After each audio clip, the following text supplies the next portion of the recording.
Hi there, and welcome to Viridor's Competent Person Training Programme. Successful completion of this training is the first step to becoming an authorised competent person in Viridor and to accept permits and other safety documents. Before we go any further, we have some core expectations to make sure everybody goes home safe. Follow the rules, assess all risks, and take ownership. Home Safe puts your personal responsibility for safety at the heart of everything we do, putting the me in Home Safe. At Viridor, we are committed to providing clear and effective health and safety management arrangements. The safe system of work applicable to all ERF assets is known as the Electromechanical Safety Rules. It is a legal requirement of the Health and Safety at Work Act 1974 that we have a safe system of work. The Viridor ERF safety rules are derived from the CEGB safety rules used in similar industries for many years. The ERF safety rules shall be followed by anyone working on a Viridor system to protect them from danger. A competent person is a defined role who will be responsible for carrying out work safely, according to the ERF safety rules described in this module. Let's first have a look at the types of danger present on our ERF facilities. Inherent danger present in the system, and general danger from the area and task. The first type of danger is inherent danger. This relates to the potential danger caused by hazards within the system. Examples of inherent danger are steam, pressure systems, electricity, motive power, chemicals, stored energy, and high temperatures.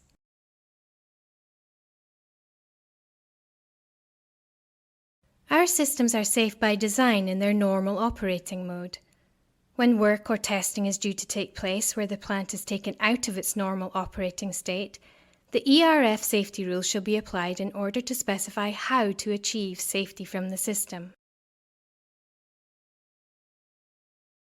The second type of danger is general danger, which can be thought of as covering two areas: danger from the task and danger in the work area. Examples of task danger are manual handling, use of substances such as those assessed under COSH, working at height, and the use of mobile plant. Task-related danger shall be controlled through your approved RAMs or SOPRAs. Safety in the work area is known as general safety and applies at and in the vicinity of the place of work.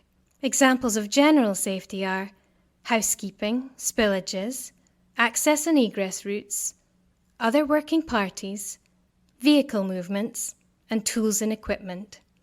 General safety shall be controlled by a point of work risk assessment, or a POWRA. Viridor have established key roles who all play a vital part in this safe system of work to ensure we all go home safe. And the competent person is one of these key roles, all of which need to be nominated by an appropriate officer of Viridor. Let's take a brief look at the roles that form part of the delivery of the ERF safety rules. A senior authorised person, or SAP, is trained and experienced in the ERF safety rules. They are responsible for assessing the task and the activity related to safety from the system. As an SAP, they are not responsible for the general danger aspects of RAMs. These should be pre-vetted by the job sponsor or person who requires the work to be completed. Authorised persons, or AP, are persons who are trained and experienced in the safety rules procedures and are responsible for correctly implementing specified procedures before the work commences, such as applying isolation specified by the SAP following a clear isolation certificate. Nominated supervisors, or NS, are responsible for establishing general safety and completing the POWRA prior to the start of a task. They may also have additional responsibilities such as the control and issue of certain procedures and safety documents. A nominated supervisor can be responsible for multiple working parties and is responsible for supervising the working parties they are in charge of. And finally, the competent person, or a CP. They are the individual or supervisor of a working party who will be carrying out the task or work. They are responsible for receiving, clearing, and transferring the safety document, only signing the safety document or documents once they fully understand the precautions required, signing on to the point of work risk assessment from the ANS before starting the task, and maintaining general safety throughout the course of the work. Apart from the key roles mentioned, there are additional roles which are important to be aware of. The selected person is a person qualified by technical knowledge and experience to carry out tests and examinations and make recommendations regarding additional special precautions to be taken to safeguard persons. The control person is a person who is responsible for agreeing to the release of plant and apparatus for work or testing, and in circumstances defined in these rules and/or local management instructions, for controlling and coordinating safety activities necessary to achieve safety from the system. So now that you know the 4 key roles, let's talk you through how these rules are applied in practice. We face inherent dangers in our facilities. We have a process for keeping us safe from those dangers while we conduct work on the facilities. People have specific roles to perform within the process, and we have defined documents and tools to assist those roles in performing their tasks and conforming with the process. Application of the ERF safety rules involves following a logical process. We'll now review each stage of this process in detail, starting with assessing the task. In all cases, a risk assessment and method statement shall still be required before the work is carried out. These will be submitted as part of a work pack to the Permit Office. The first consideration taken by the SAP when assessing a task will be determining whether it's taking place on or adjacent to the system, and which of the safety rules apply. If the work to be carried out is outside of the system, an alternative safe system of work will be applied. For work of a low-risk nature, the SAP may decide that a written instruction is sufficient in place of a safety document. If a safety document is required, the first option will be to issue a blue Limited Work Certificate, LWC. This will be used when the SAP has decided to set limitations on the working party to protect them from the system. A Limited Work Certificate shall define the limitations of the work, testing, or work area necessary to achieve safety from the system. For example, scaffolding being erected within the restrictions of a specified area. The competent person and their working party shall follow these instructions throughout the course of the work to ensure they are protected from any system-related hazards. The second safety document is a Pink Permit for Work, PFW. This is used if the senior authorised person deems that limiting the work or work area is insufficient to achieve safety from the system, and precautions are required that will remain in place for the duration of the works. Stage 2. Establish safety.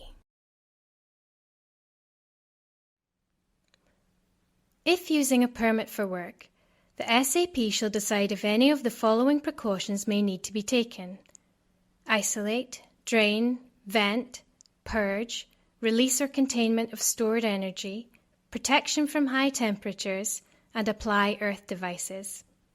The SAP will create an isolation certificate detailing the precautions required and pass this on to the authorised person. They will put them in place on the facility and shall have a red padlock and caution notice applied.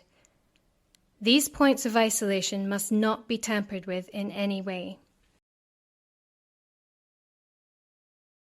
When all precautions have been put in place, then the keys are secured by the SAP in a key safe using their control key. A key safe key is then removed from the key safe and attached to the permit for work and will not be released until all the work has been completed. No live work is permitted on low voltage apparatus. If live work is required, then a review shall be undertaken in accordance with Viridor procedures. This may be in the form of a normal routine instruction, NRI, or limited work certificate, LWC, depending on the voltage involved.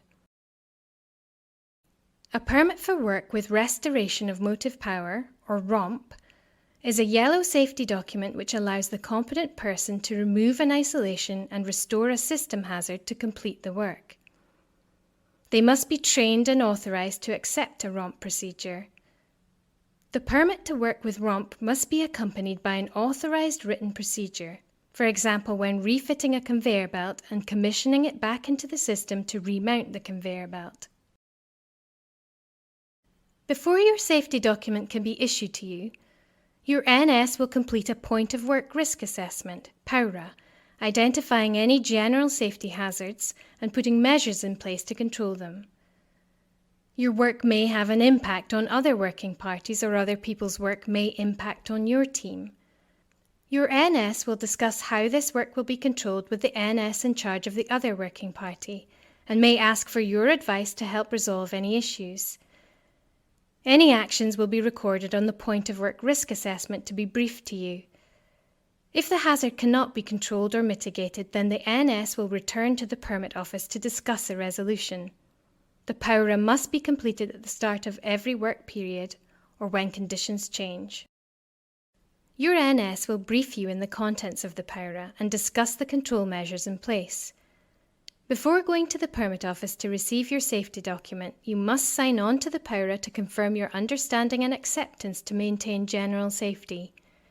You must then brief your entire working party on the contents of the POWRA. During the work, you, as the CP, are responsible for maintaining general safety at the point of work and recording any actions you take to maintain safety if something changes.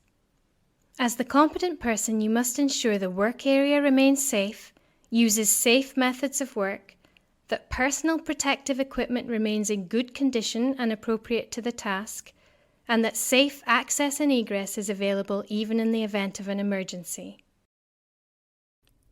Stage 3. Issue safety documents. Safety documents are issued to the competent person by the senior authorized person once their content, the control measures and safe systems of work for the task, are understood and in place. If there is no key attached to the permit for work, or the document is not signed by an SAP, do not accept the safety document. Depending on the nature of the task, the senior authorized person has two options about how the safety document is controlled. The first option is a personally held safety document. This is issued directly to the competent person and must be kept under their control at the point of work for the duration of the task. It must be dated and is valid on a daily basis. It is essential that you, as the competent person, read and understand the document risk assessment and safe system of work for the task to be carried out. If you are unclear about anything within the safety document, you must raise these concerns with the Permit Office immediately. When you understand and are confident of the detail, sign the document. On signing the document, you must comply with all the conditions and precautions within the safety document. Once signed, the document will be placed in the document wallet, and any other paperwork can then be placed in the back of this document wallet or kept alongside. It is then taken to the point of work by the competent person. Your copy of the safety document must be available for inspection at your point of work at all times. If you get to the point of work and the safety document does not match the item of plant to be worked on, or if you are in any doubt, do not start the task and return to the Permit Office. The second option the senior authorized person may use when issuing a safety document, and when the work to be carried out will involve multiple working parties, is through a card-safe safety document system. A working party's safety document will be retained in a card safe rather than being taken by the competent person to the point of work. The issuing process is the same as for a personally held safety document. However, a nominated supervisor may also carry out the reissue process. The safety document will then be placed in the card safe and additionally secured with an orange nominated supervisor lock. Once signed, The competent person will then secure it using their black competent person padlock and complete the first section of the transfer record. Any further working parties who then need to work under this safety document will sign on to it via the transfer record form, which slots in behind the card safe. They too will secure the card safe using their individual competent person's padlock. Stage 4. Conducting the work. If the competent person of the working party is to provide immediate supervision, the CP shall remain on site and be contactable, as agreed with by the working party. On some occasions, the senior authorised person may decide that immediate supervision is not sufficient for the work being carried out. In this instance, personal supervision will be stated on the safety document. If personal supervision has been stipulated, then you, as the competent person, must remain with the working party for the duration of the task. In general, the competent person must provide immediate supervision, which means they must be available on site at all times during the work, and they must regularly return to oversee the working party. If at any time when you're working the conditions change, or hazards arise, or if you misplace the safety document or associated keys, then stop work immediately and report to the permit office. If, as the competent person, you have to leave site, then work will stop, the area made safe, and your working party will leave the working area. The safety document must be surrendered or transferred to another competent person in the presence of a senior authorised person before work begins. Stage 5. Completing the work. At the end of the working period, the competent person is responsible for checking that the work has been carried out successfully, and that any guards, walkways or panels that have been removed are back in place. They are responsible for making sure the working area is left clean and tidy with no trip hazards. Once you are satisfied with the complete working area, you must make sure that all members of the working party stop work and leave the area. The competent person must return the safety document to the permit office. If the work is complete, the competent person shall sign off the clearance section of the safety document. When signing off this section, the competent person must note any exceptions which would prevent the plant from being safely returned to service. For example, lagging or guards still to be replaced. If there are no exceptions, the competent person should state none, nil, or NA in this section. If the work has not been completed, the competent person should sign the surrender section of the safety document. The safety document will then be retained in the permit office until the competent person requires it again. For a card-safe document, at the end of the working period or if you are leaving site, the competent person shall sign off the transfer record and remove their competent person's padlock. If the work has been completed, then tick the cleared box noting any exceptions as previously explained. If the work hasn't been completed, then tick the surrender box in the surrender section. When they return, they sign back onto the document via the transfer record and attach their black competent person's padlock. At the end of the task, and when the final working party competent person has completed their work, the safety document is released by the removal of the last black padlock and orange nominated supervisor lock, and is then signed to clear the document. It is important to note that the competent person is only signing and taking responsibility for their working party's part of the task. Let's just summarise the process. The senior authorised person assesses the task to determine if it is within or out with the boundary of the system, and decide which safety document is required to ensure safety from the system. The safety document is prepared and any necessary isolation work is carried out by the authorised person to make the worksite safe. Safety keys for red isolation padlocks are kept in a key safe, and the key safe key attached to the safety document. Your nominated supervisor will conduct a point of work risk assessment and brief you as the competent person.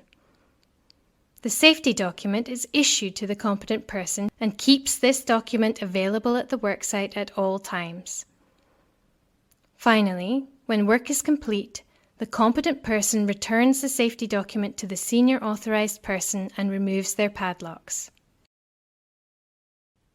In summary, to keep us safe from inherent dangers while conducting a task at a worksite, our ERF safety rules combined with clearly defined roles, supported by correct and consistent use of documents and tools, means that there is a process for ensuring safety from the system. Following on from this video, there will be a practical demonstration of the safety document process, after which you'll be required to complete a short questionnaire to ensure you understand your role and responsibilities as a Viridor competent person under the ERF safety rules. On successful completion, you'll be issued with an authorization certificate which will detail your level of authorization, which safety documents you may accept, surrender and clear, and what parts of the system you may work on. Only approved persons may work on electrical apparatus. Your authorization will be for a maximum period of 2 years unless there is a reason to review your authorization sooner. Your authorization will be valid across all ERF sites. However, a separate authorization form is required at each site. Thank you for your attention during this video.